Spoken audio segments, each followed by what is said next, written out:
Welcome, welcome to the Man Badger Fan Podcast.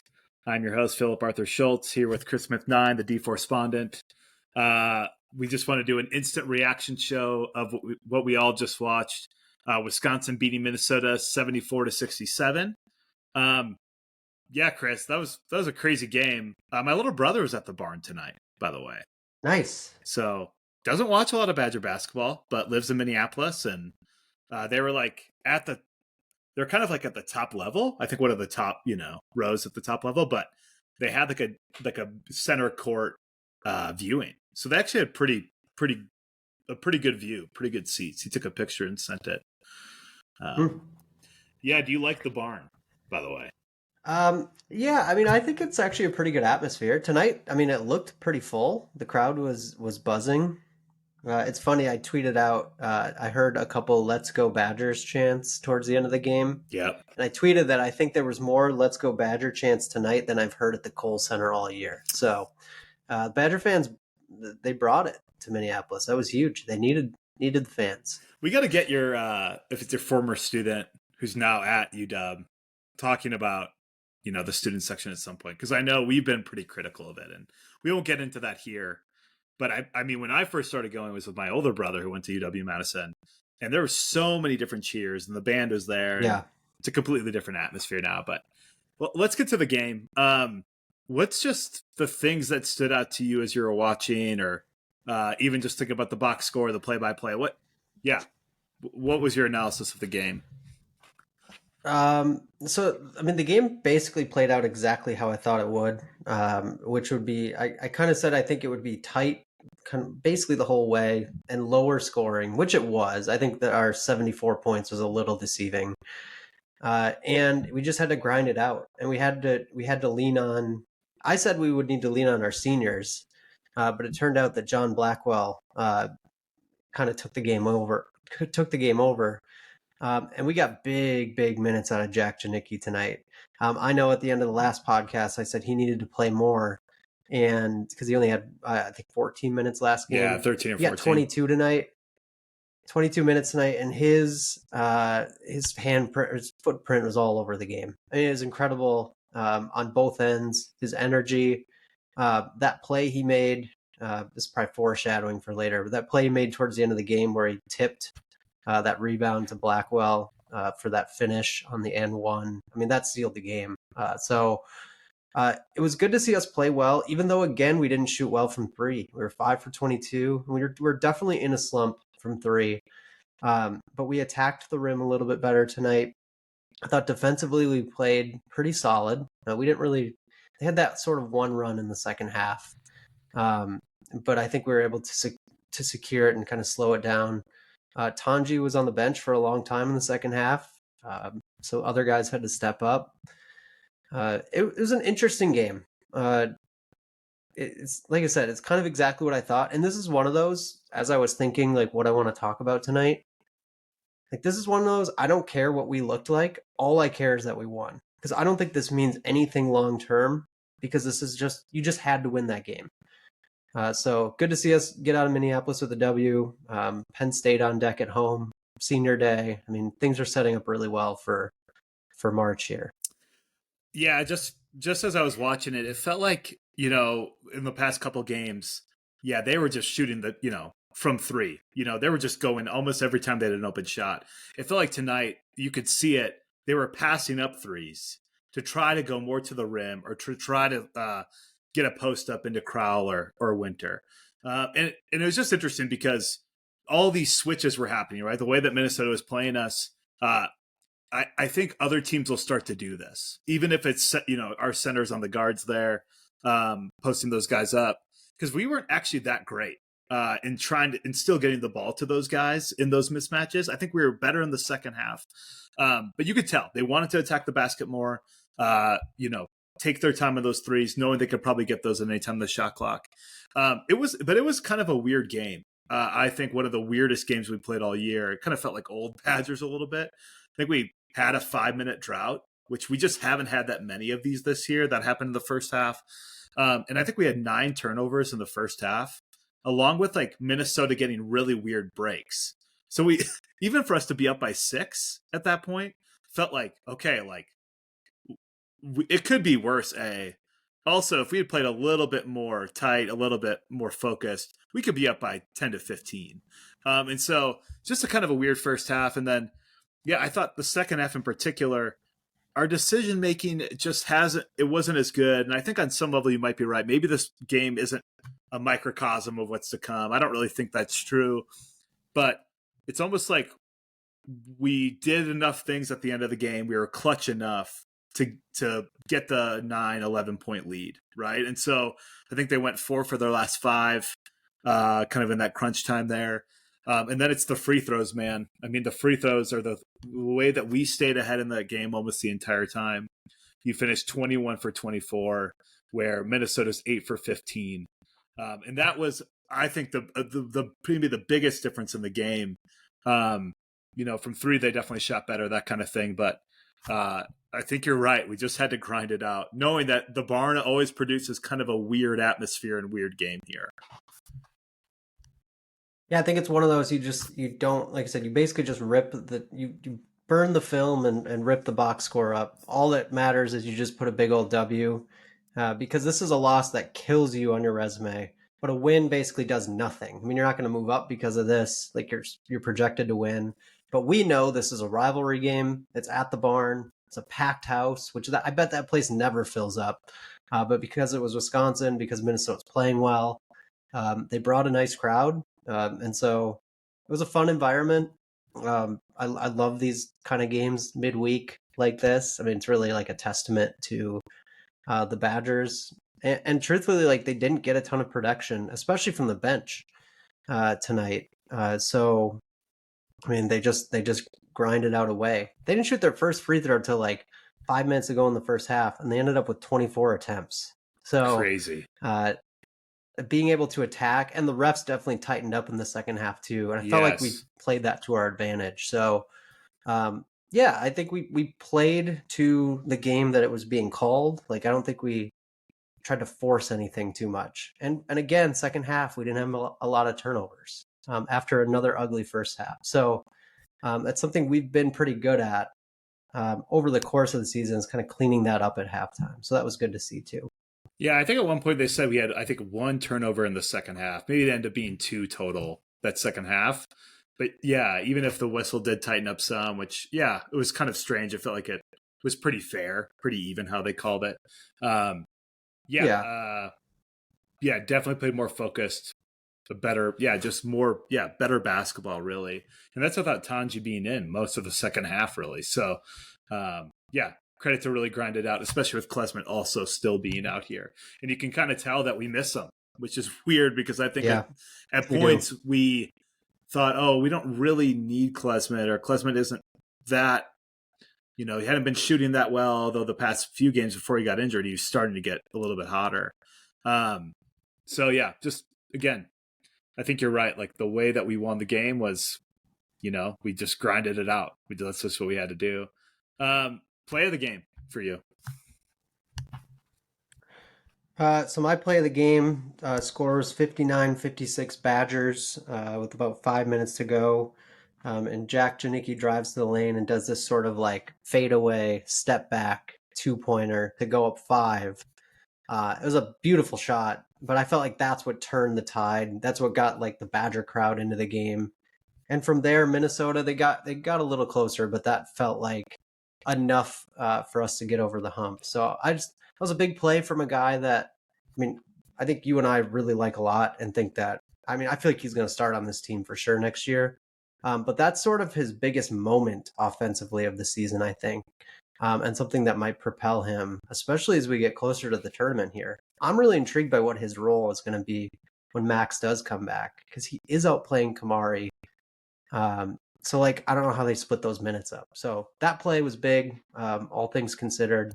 He also had a big layup before that when they got down 2, which I thought was good to see. So shout out Jack Janicki. Yeah, there wasn't like a ton of splash plays.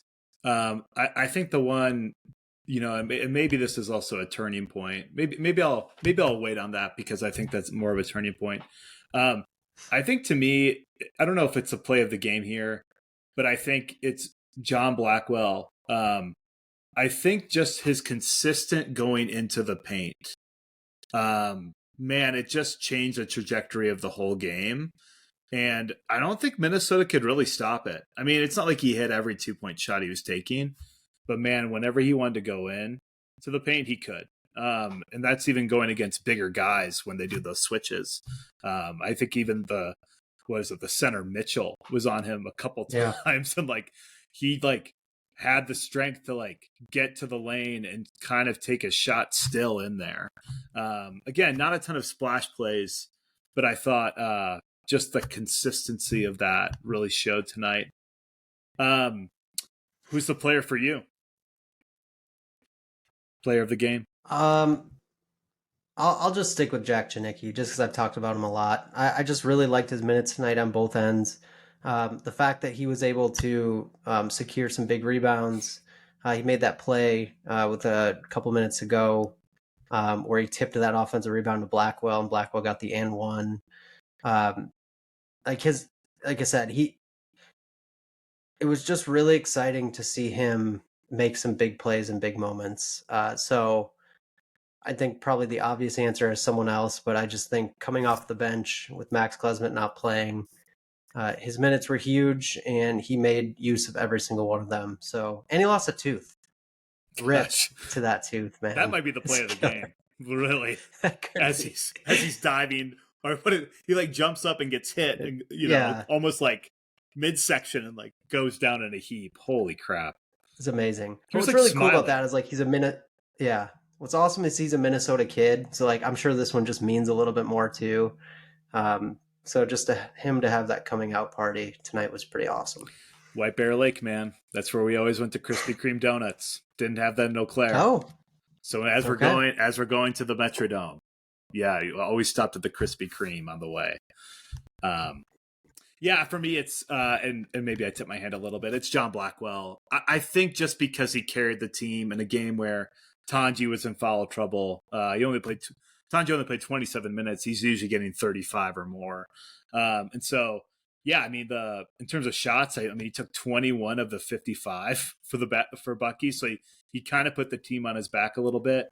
He's still struggling from three at some point, right? He's 2 for 9, but got to the line, had 11 rebounds.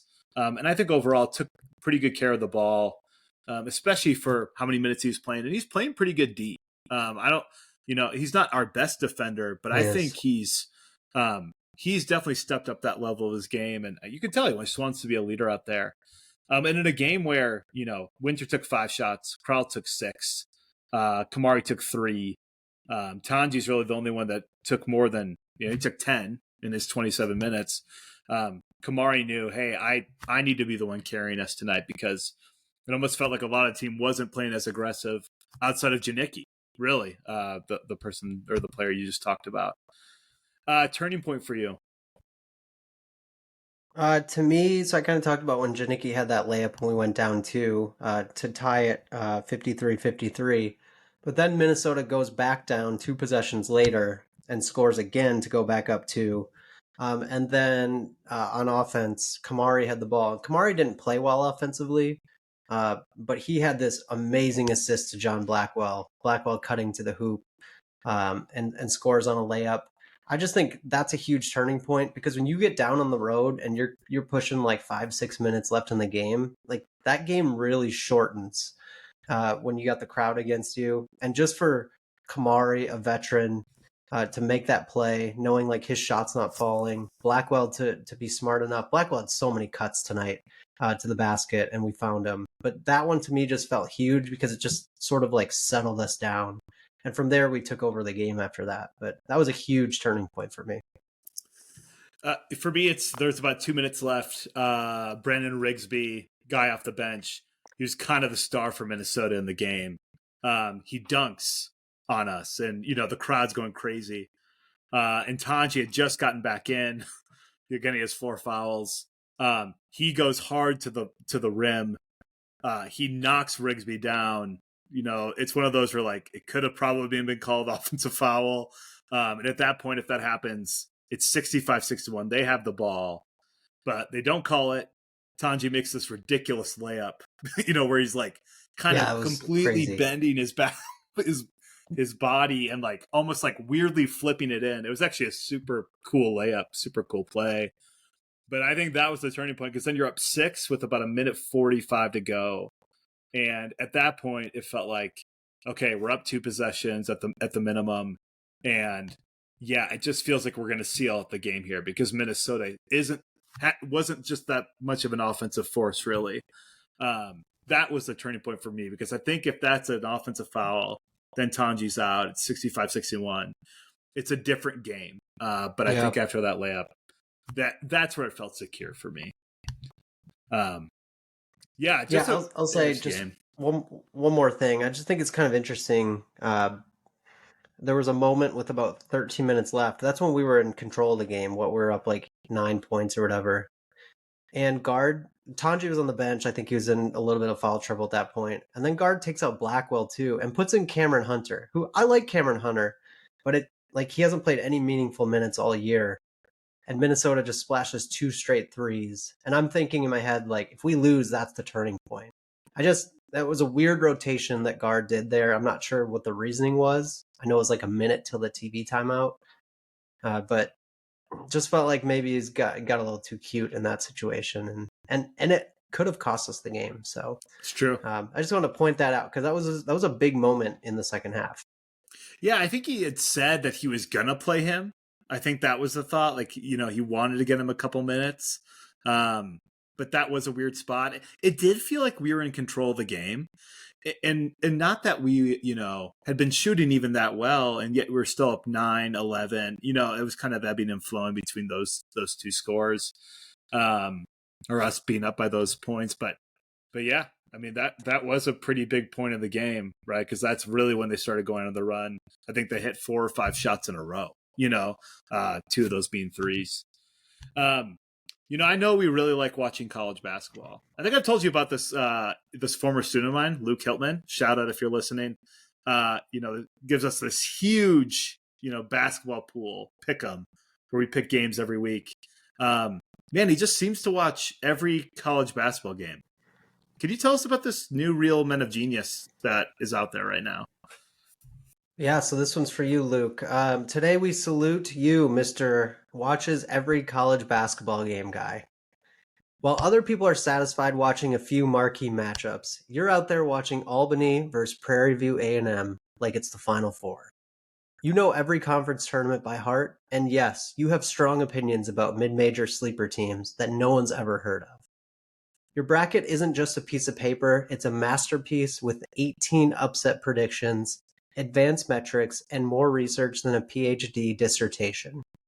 When your significant other wants to talk, you gently remind them that the MAC championship is on the line. Once you called in sick just to catch a first 4 game between teams you couldn't locate on a map. You've memorized every coach's post-game rant, and you can recite the net rankings in your sleep. And when March rolls around, which is now, you don't just watch, you live the madness. So here's to you, Mr. Watches Every College Basketball Game guy. Because if it's got a ball, a hoop, and a remote chance of an upset, you're all in. The 2 best days, I mean, 2 of the top, I think, 10 days of the year are the first 2 days of March Madness, that Thursday, Friday. I'm going to be in Denmark this year for it, which is or at least for, most of those 2 days, very sad. That's really the sacrifice of the trip. But that is a big sacrifice. I will say, too, the conference tournament weekend coming up is almost as good as the first weekend. Like, it's really good. And I don't know if people, like, fully are tuned in yet, but holy cow, there's some awesome conference games.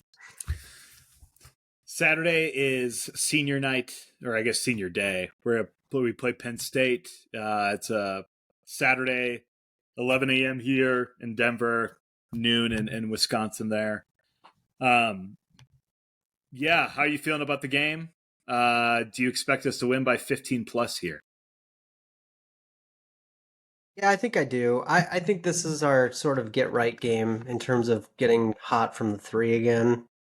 I will say though, like basketball aside, it's gonna be a sad day to a degree because we're losing a lot of players this year, and I think a lot of players that fans have attached themselves to. Um, Guys like Carter Gilmore, Max Klesmit, Kamari McGee, obviously John Tanji, Stephen Crowell. Like this team is losing a lot of players, but a lot of players that have had a big impact on this team and helping sort of resurrect the program and Greg Gard. So I'm really looking forward to seeing that moment uh, with all these sort of guys playing their final game. And I like that can go one of two ways from an emotion standpoint. We've actually seen that go the wrong way a few times in Greg Gard's tenure, but I think we'll be focused and play really well. And like I said, what I'm looking for Sunday is us shooting well from three because we need to carry that into the tournament to have a chance to really make a run. Yeah, you say all these guys, Carter Gilmore, Kamari McGee. It just feels like in terms of the culture of the team, um, these seniors have really led the way, and they stayed, right? And they could have left and maybe had more starting experience. Could have maybe played a little bit lower, D1 somewhere. I mean, Carter Gilmore's turned out to be a very good player, and I just don't think any of us really saw that going into this season. Testament to him, and he's created a cult following. I think at one point during the Minnesota game, they showed two guys wearing Carter Gilmore jerseys, and they looked like mid 40s, 50s. It's just, yeah. I mean, that's I think like you said, the attachment we've had to some of these players. But totally agree with you. It's a get right game. I thought Tanji would play a good game today, and I think if he had more minutes, he could have even had a lot more points. I think he actually did play very well tonight when he was in, outside of the flailing arms as he's driving to the basket. But yeah, expect us to be focused, expect us to win, go out on a high note, and then that really leads us to Big Ten tournament seeding. So right now we're third in the Big Ten, or tied for third at 13-6. With Purdue and with Maryland. And if you've been kind of keeping track of some of these games or what's happening, you know that we beat Purdue a couple of weeks back, but we lost to Maryland.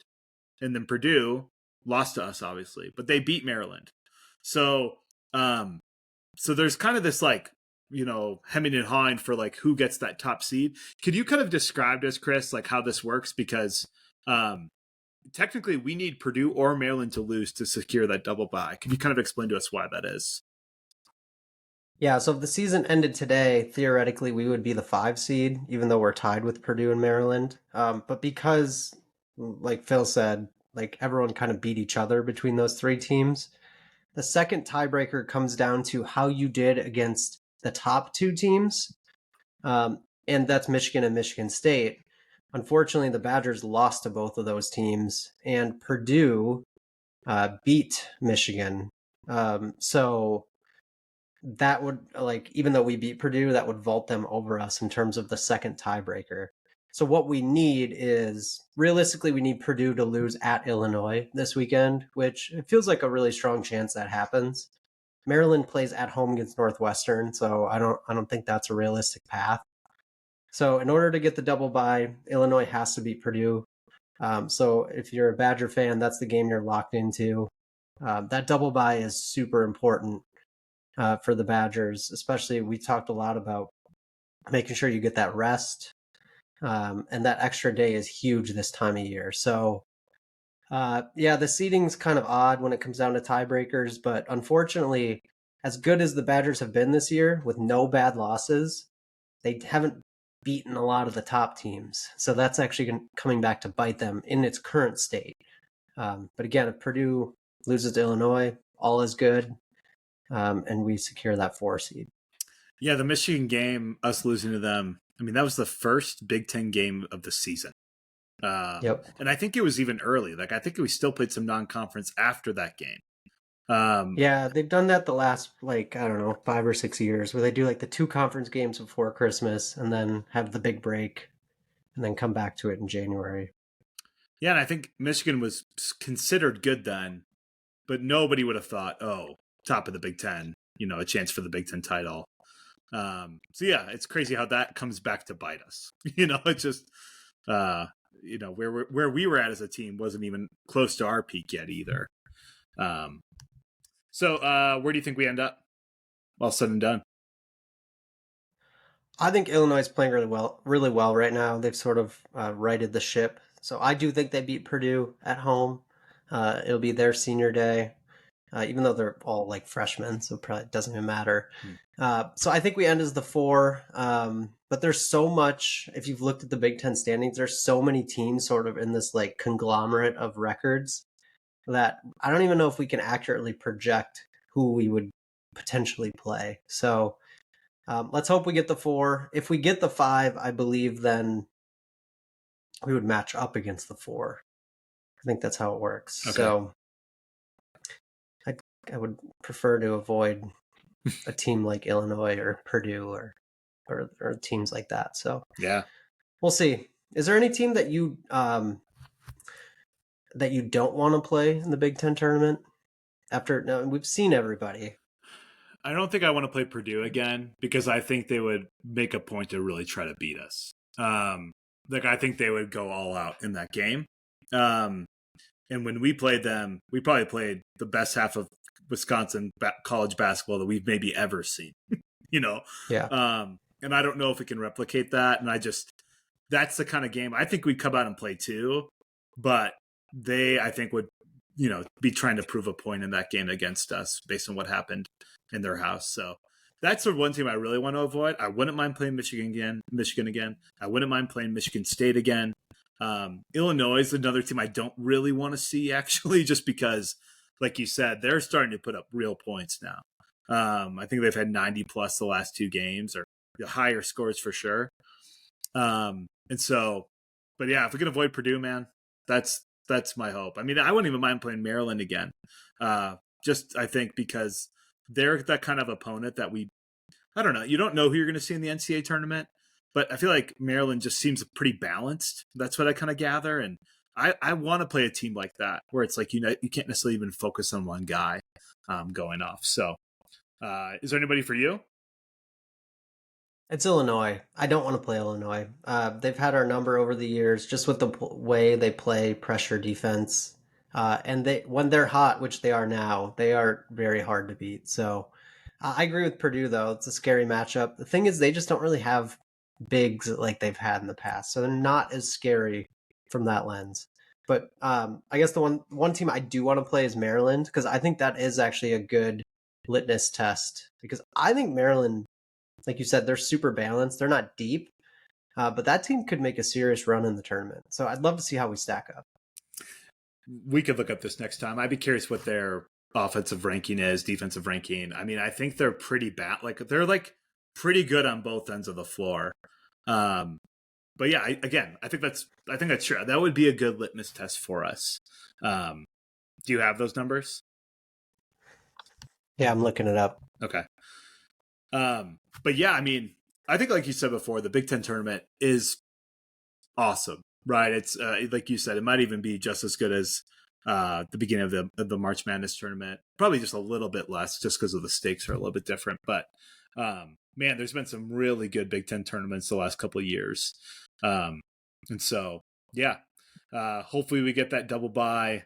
Hopefully we get that 4 seed. Again, the rest is really what matters here. I think you can tell toward the end of the season here, and maybe this is why we haven't shot as well. It's just a grind. You're tired. Man, the Big Ten is a grind. There's not really an easy team because even when you're going to Northwestern or to Minnesota, these teams are coming out and playing well or playing hard.